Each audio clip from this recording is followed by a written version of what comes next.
Já foi dada a largada oficial para o ano legislativo de 2019. Em sessão de abertura dos trabalhos do Congresso Nacional, o presidente da Câmara, Rodrigo Maia, ressaltou que deputados e senadores precisam se unir para aprovar a reforma da Previdência. Ele frisou que o principal problema são os estados e que 7 estariam falidos. Para falar sobre os desafios deste ano, eu converso com José Nelto, do Podemos de Goiás, líder do partido, e com o deputado Daniel Coelho, do PPS de Pernambuco, também líder do partido aqui na Câmara dos Deputados. Deputados, é um prazer tê-los aqui no Câmara Debate. Eu gostaria de começar sobre os blocos que são formados para a disputa, tanto da mesa diretora, que já passou, quanto das comissões que ainda virá.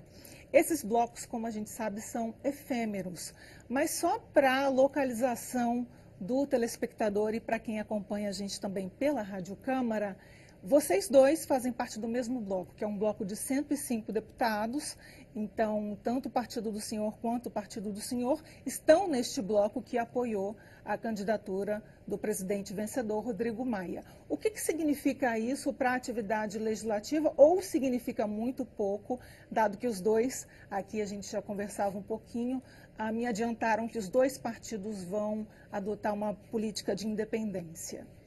Esses blocos, primeiro saudar a Aline, saudar o deputado Zé Nelto. A gente faz esses blocos para formar a mesa. Então, foram formados vários blocos para apoiar os candidatos a presidente.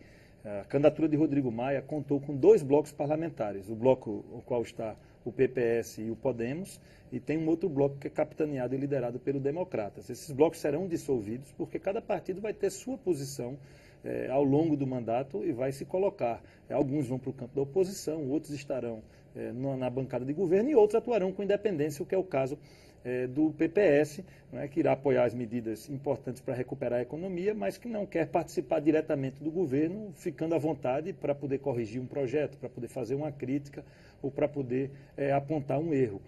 Então, esses blocos eles se dão para a eleição da mesa, o que deixa para o telespectador um pouco o entendimento do que significou a eleição do deputado Rodrigo Maia. Ele conseguiu fazer uma aliança que veio da oposição ao governo. Então, foi uma aliança que não estava no campo que a gente é acostumado a ver, da disputa direita contra esquerda ou oposição contra governo. O que havia ali era um entendimento de que o Rodrigo poderia dar estabilidade democrática à casa, respeitar a minoria e a oposição para que ela faça o seu trabalho, mas também ter o respeito necessário com a maioria quando ela é formada para que se aprovem as matérias. É isso que a gente espera de Rodrigo, além, claro, do avanço na questão da transparência, que é uma demanda da sociedade, e cada vez mais essa casa precisa estar abrindo suas contas, suas atividades e tudo aquilo que fazem os parlamentares para que a sociedade acompanhe. Deputado José Nelto. A formação, primeiro, é um prazer, Aline, estar com você aqui na Câmara em Debate, E também o líder do PPS, Daniel Coelho. É um prazer. A formação de 2 blocos para a eleição de Rodrigo Maia, ela significa e significou que esse poder, ele é um poder independente e um poder que tem compromisso com a sociedade brasileira, de entregar um novo Brasil para os brasileiros. Nós fazemos parte, juntamente com o PPS, e temos uma posição mais ou menos idêntica à do PPS. Tem a base que é governista, que é PSL, que é de outro bloco, DEM. Nós não fazemos parte daquela oposição raivosa, a oposição que quanto pior, melhor para o Brasil. Nossa posição é bem clara, não somos governos, somos independentes, uma bancada, o Podemos é uma bancada independente desse parlamento. Vamos analisar todas as reformas que tiver nessa casa, a reforma da Previdência, que precisa ser estudada, a reforma também do Poder Judiciário, a reforma tributária e também a grande pauta que a sociedade mandou para o Congresso Nacional, que é o combate à corrupção e combate à violência. Então, são pautas que nós vamos debruçar sobre essas pautas aqui, com nenhum aspecto ideológico aqui, primeiro pensando na sociedade e no novo Brasil. Esse bloco, eu acredito que o PDT terá uma atuação diferente, que tem o Podemos, e nós vamos discutir, podemos até formar um novo bloco logo após a formação das comissões, porque o nosso pensamento, ele é mais ou menos igual ao pensamento do PPS. O que for bom para o Brasil terá o nosso voto. O que nós não aceitamos é aquela velha prática da política aqui, o toma lá, dá cá. Isso nós não vamos aceitar, não vamos permitir e queremos mostrar que chegamos para mudar de verdade o Brasil. Esse será o comportamento da bancada do Podemos neste parlamento. Agora, eu reconheço que os dois falam tanto de reforma da Previdência, né? Eu conversava aqui antes com o deputado Daniel Coelho e também o deputado José Nelto acabou de mencionar o combate ao crime organizado. Esses são dois assuntos em comum nos discursos de abertura do início dos trabalhos legislativos. Tanto o ministro do STF, quanto o presidente da Casa, Rodrigo Maia, quanto a mensagem oficial que foi lida pela deputada Soraya Santos, colocam a reforma da Previdência, combate à crise fiscal e combate ao crime organizado como nortes dessa legislatura. Minha pergunta, então, nós temos uma legislatura com uma renovação recorde. Segundo a SGM, em 2 anos foi a maior na Câmara, 47%. No Senado, 87%. Temos tanto Senado quanto Câmara hiperfragmentados. Como que seria possível fazer tanta coisa? A política está mudando. Hoje a gente vive um novo momento onde o diálogo se dá muito mais através da sociedade, das redes sociais, da relação direta que as pessoas têm com o próprio parlamentar, do que naquele modelo antigo, onde você juntava ali um líder partidário e ele conduzia a bancada, né, quase como se conduz uma boiada. Isso não acontece mais nos dias de hoje. O governo vai precisar compreender que esse debate ele precisa ser feito dentro do parlamento, mas precisa ser feito para fora. Você precisa convencer a sociedade. A gente tem um projeto, por exemplo, que foi enviado pelo ministro Moro, que está direcionado ao combate ao crime organizado, ao tráfico de armas, ao tráfico de drogas. É um projeto que já conta hoje com um imenso apoio popular. Há uma demanda popular pelo projeto. Independente da fragmentação, acho muito pouco provável que haja uma resistência com solidez aqui na casa. Aqueles que já estão, inclusive sem detalhar o projeto, se colocando contrários às mudanças propostas por Moro, vão ter dificuldade em sustentar isso na rua. Combate à corrupção é uma pauta moral, que é até difícil de ser contra. E contra o crime, quer dizer, a população está acuada, está com medo, há o sentimento de que a nossa legislação ela ultrapassa aí a razoabilidade na proteção do criminoso em detrimento do cidadão, das pessoas que estão se sentindo oprimidas. Então é uma pauta de grande apelo popular. Então, eu acho que isso vai se dar muito mais de fora para dentro. A gente tem que começar a entender que esse novo parlamento, e principalmente nesse processo de renovação, boa parte dos parlamentares que chegam neste movimento que vem da sociedade, através de uma interação mais direta com as redes sociais. Então, a gente tem um novo modelo. O governo, o parlamento, o presidente da Casa, Rodrigo Maia, vai ter que começar a entender esse novo modelo mais fragmentado, mas com a participação popular muito mais intensa. Então, vai ser necessário que o governo tenha um olho para dentro da casa e o outro para fora, para a sociedade. Esse convencimento vai ser mútuo. No caso do projeto do pacote de segurança, eu não tenho dúvida. Vai ficar muito difícil aqueles na oposição que estão nesse sentimento um pouco do quanto pior, melhor, sustentarem esse debate, né, querendo defender a manutenção da legislação atual no que se refere ao combate ao crime. A Previdência é um projeto mais complexo, o qual reconhecemos, né, que precisa avançar, é necessário fazer uma reforma, mas você não tem o mesmo nível de apoio que você tem para a questão do crime na Previdência. O presidente da República, Bolsonaro, vai ter que utilizar dos seus meios de comunicação, que ele também é muito bom nisso, né, na internet, na rede social, para convencer a sociedade. Não tenho dúvida, a sociedade convencida, o parlamento irá acompanhar. Está aí, inclusive, o que aconteceu na eleição do Senado. A gente viu, né, as imensas dificuldades que teve o senador Renan em disputar a presidência, porque a sociedade ficou contra. Ela se mobilizou e eu não tenho nenhuma dúvida de que alguns senadores mudaram de voto graças à pressão. Então, a gente está vivendo um novo momento, precisa se compreender isso. A política, ela hoje, ela é muito mais horizontal e muito mais, de uma interação muito mais direta com a sociedade. Deputado José Nelto, e aí eu vou para o intervalo. Esse é um momento ímpar que nós estamos vivendo aqui nessa Casa de Leis, no Congresso Nacional. Essa mudança, ela começou bem antes das eleições. A sociedade deixando aqueles velhos colégios eleitorais, os velhos caciques, abandonando e indo direto conversar com o parlamentar. Eu pude sentir nessa campanha eleitoral o quanto o cidadão, olha, aqui eu não vou votar mais pelo cacique, eu não vou votar mais pelo cabo eleitoral. Ele mesmo nas redes sociais conversando com os candidatos. Então, a vitória desse novo Congresso é uma vitória popular. E nós temos aqui o dever e a obrigação de colocar em discussão essas 3 pautas, que para mim que é prioridade. Primeiro, a pauta econômica, distribuir renda. O Brasil é um país da maior desigualdade social que nós vivemos aqui. Sociedade, poucos muito ricos e outra parte passando muita dificuldade. Nós temos 30 milhões de brasileiros que não têm casa para morar. Como você pode permitir que um parlamento aprove uma lei dando auxílio moradia para parlamentares, juízes, promotores, enfim, a elite da elite brasileira tem auxílio moradia, tendo as melhores casas, os melhores apartamentos. E 30 milhões de brasileiros que não têm terra debaixo da unha não recebem R$1 de auxílio moradia. Então, esse é o pensamento nosso.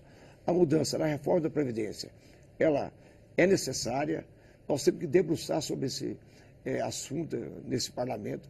Acredito que ela não será votada no primeiro semestre, nós vamos aí adiantar esse debate. Você já adiantou minha pergunta para o próximo bloco.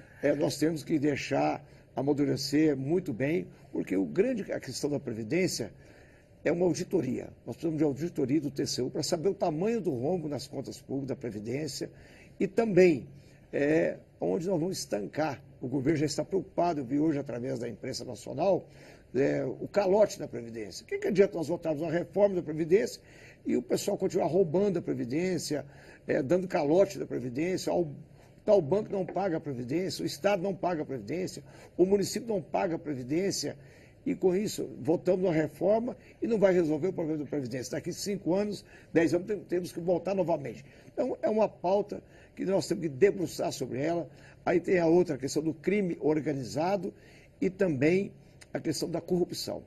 E o meu partido, Podemos, já adiantamos, já estou levando para o Colégio dos Líderes, quero pedir apoio ao Daniel Coelho, que vamos votar aqui a PEC do foro privilegiado, que é uma demanda que a sociedade não quer mais dar foro para 60 milhões de autoridades brasileiras. Bom, eu vou pedir um rápido intervalo e continuo depois conversando com o deputado Daniel Coelho, do PPS, e com o deputado José Nelto, que é do Podemos. A gente volta já já.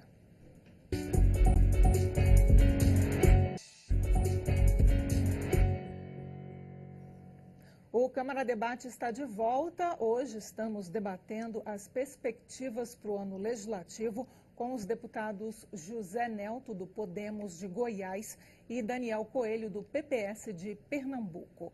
Deputados, vamos falar um pouquinho, então, sobre reforma da Previdência? Minha primeira questão seria não exatamente sobre conteúdo que a gente vai abordar, mas sobre, digamos assim, logística. Na opinião de vocês, o governo Bolsonaro deve primeiro testar o quórum, colocando, por exemplo, o pacote anticorrupção do ministro da Justiça, ou deve começar o ano legislativo já com uma proposta de peso como a reforma da Previdência? Eu acho que ele não testa o quórum com o pacote de segurança, porque o pacote de segurança, como eu falei no bloco anterior, tem um respaldo na sociedade, ele é unanimidade na sociedade.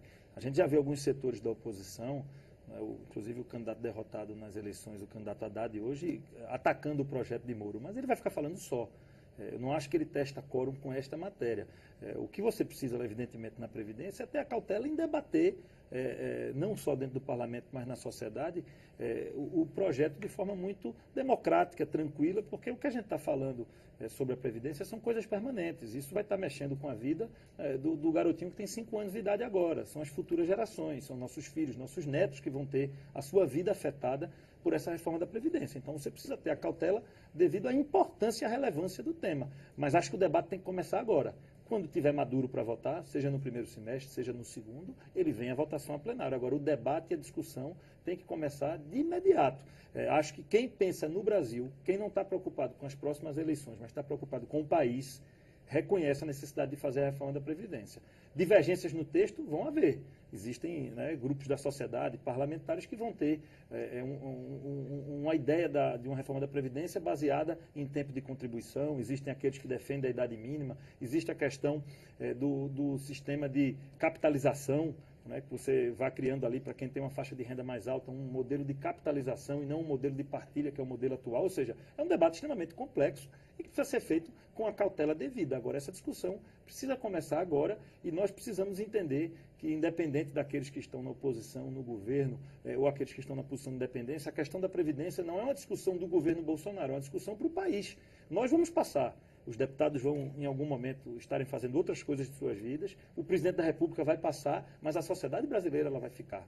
E é nisso que a gente tem que pensar. Esse debate é um debate de responsabilidade com o país. E essa reforma que a gente ainda não sabe, porque ainda não existe texto, existem balões de ensaio, ela deveria se focar em que questão? Por exemplo, sistema de capitalização, vide sistema chileno. Houve muitas falhas no sistema que foi feito na época Pinochet, hoje já se advém, inclusive, uma reforma do sistema atual. A gente deveria fazer uma reforma tão, não sei se a palavra correta seria drástica, mas uma ruptura tão forte de um sistema que o brasileiro já conhece para o sistema de capitalização, deputado? Aline, nós não podemos fazer uma mini-reforma. Nós temos que aproveitar esse momento precioso do Congresso Nacional, discutir com a sociedade. O projeto tem que chegar a esta casa aqui e vamos para as ruas, conversar com a sociedade. E ouvir o povo, qual o modelo que você quer de reforma da Previdência, qual que é o melhor. Quer dizer, a capitalização, que iniciou no Chile e também ele vai sofrer reforma agora.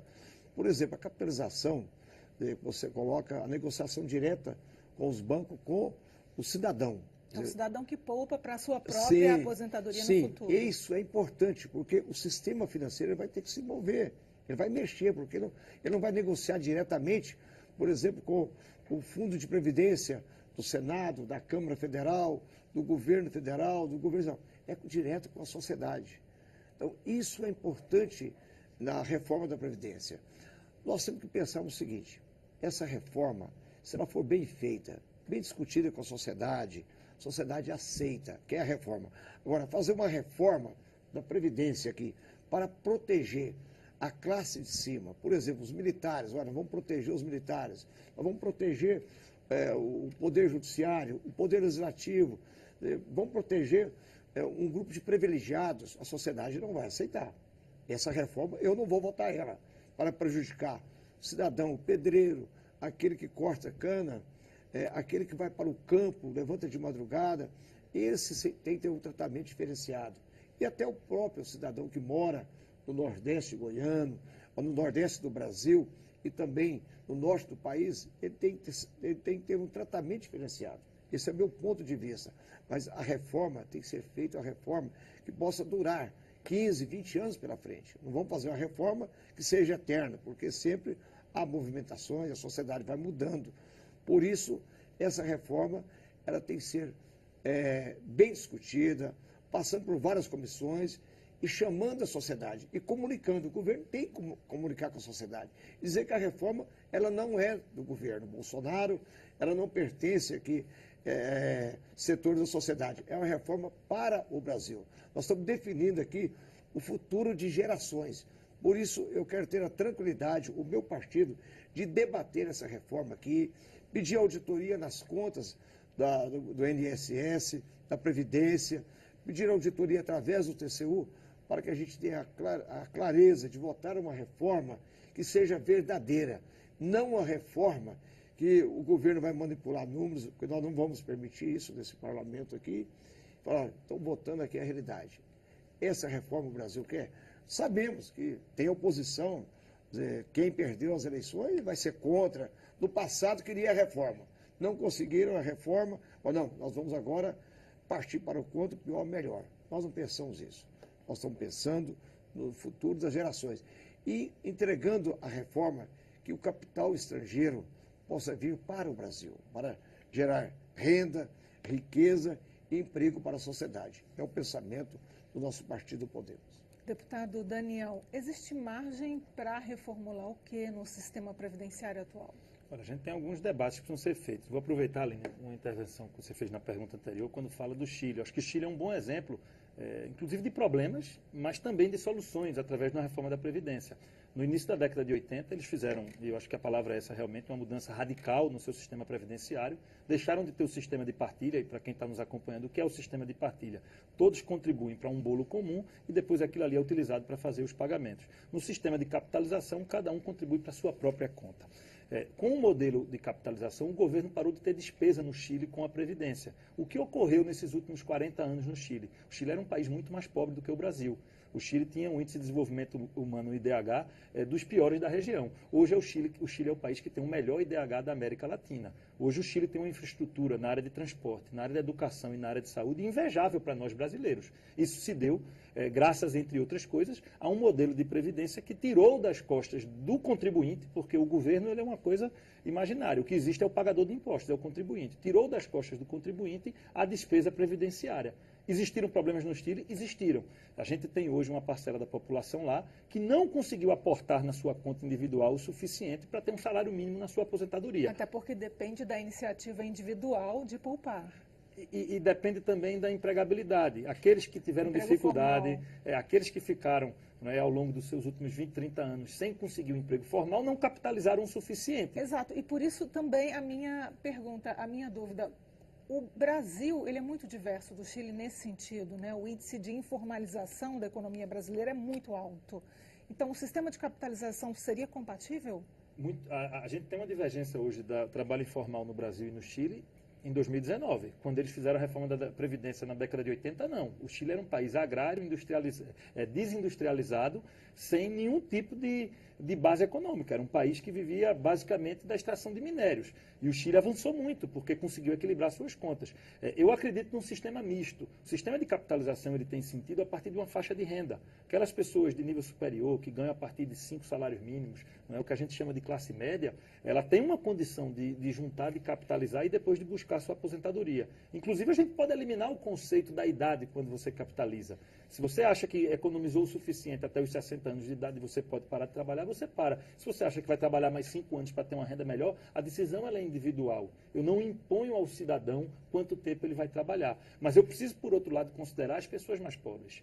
Então, o modelo misto, ele pode lhe permitir que você tenha um conjunto de um sistema de partilha que proteja os mais pobres e os mais carentes, garantindo uma renda mínima, porque não é razoável que alguém se aposente com menos de um salário mínimo, mas também não é razoável que você tenha um sistema de partilha para garantir uma aposentadoria de R$50 mil para um servidor, seja ele do legislativo ou do judiciário. Isso também não é, do ponto de vista social, justo. Então você precisa fazer um modelo misto de um sistema de capitalização que atinja aqueles com renda maior, e aí você tem as contas individuais, mas com isso você precisa ter um olhar social para aqueles de renda mais baixa. Se você conseguir conciliar um sistema de capitalização com um sistema de partilha, protegendo os mais pobres no sistema de partilha, eu acho que é o que a gente tem de mais próximo de uma justiça social em uma previdência. A gente tem exemplo da Austrália, que é um pouco nesse sentido. Então, a gente tem que também aprender com quem conseguiu avançar na questão do debate da previdência. Então, não só a gente discutir idade mínima e tempo de contribuição, mas acho que naqueles que têm renda maior,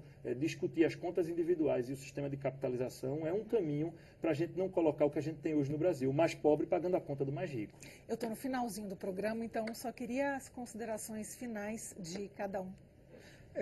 Nós estamos prontos para o debate. E vamos debater com muita propriedade, com muita tranquilidade, porque tenho certeza que nós podemos, no final, oferecer um bom projeto para o Brasil, se houver o debate. E tirar a questão ideológica. A questão ideológica não vai resolver nada. O que vai resolver aqui é quem tem comprometimento com o país, quem quer entregar um país melhor para a sociedade. E a reforma da Previdência, ela é a reforma mais importante que tem para esse parlamento e para o Brasil. E nós temos um tempo grande aqui de levantar as contas, chamar o TCU para apresentar para a sociedade o que realmente é o valor do déficit brasileiro, porque há uma desconfiança muito grande do governo, Daniel. O povo, olha, o governo apresenta as contas. Será que são verdadeiras as contas do governo? O projeto do governo pode chegar aqui e eu conheço muito bem o parlamento. Você manda uma lei, queremos aí a aposentadoria aos 65 anos. Aí já vem o general Mourão, não. Esse texto não é o texto do Bolsonaro. Isso está na imprensa hoje. O Bolsonaro quer 57, ele quer 63 para o homem e 57 para a mulher. Então, esse debate é um debate que o governo ele vai palpando, sentindo qual o pensamento do parlamento aqui. O pensamento do parlamento é o pensamento das ruas, penso eu. Então nós vamos debater com muita propriedade, com muita serenidade e votarmos aqui uma reforma da Previdência que seja o ideal para o Brasil. Deputado Daniel. A gente agradece a oportunidade, agradece ao deputado Zé Neto, deseja sucesso nessa jornada aí à frente da liderança do Podemos, agradeço a Aline, a quem nos acompanhou. Podem esperar da nossa bancada uma posição a favor do Brasil. Nós não vamos de forma alguma buscar o populismo para enganar a eleição e buscar o voto da próxima eleição. O que a gente está preocupado é em salvar o Brasil, em salvar a nossa economia, mas também não vamos ter alinhamento automático com o governo. Se o governo estiver errado, nós vamos criticar, nós vamos corrigir os projetos, ou seja, acho que Podemos se posicionar de forma parecida. Eu espero que os partidos entendam o recado das urnas e não se coloquem numa polarização maluca de ódio de um contra o outro. A gente aqui tem que estar todos a favor do Brasil, respeitando as opiniões divergentes. Muito obrigado. Deputado Daniel Coelho, do PPS, muito obrigada. Deputado José Nelto, muito obrigada também, do Podemos. Desejo muito boa sorte nos mandatos dos dois. E muito obrigada a você que nos acompanhou até agora no Câmara Debate. A gente se vê no próximo programa.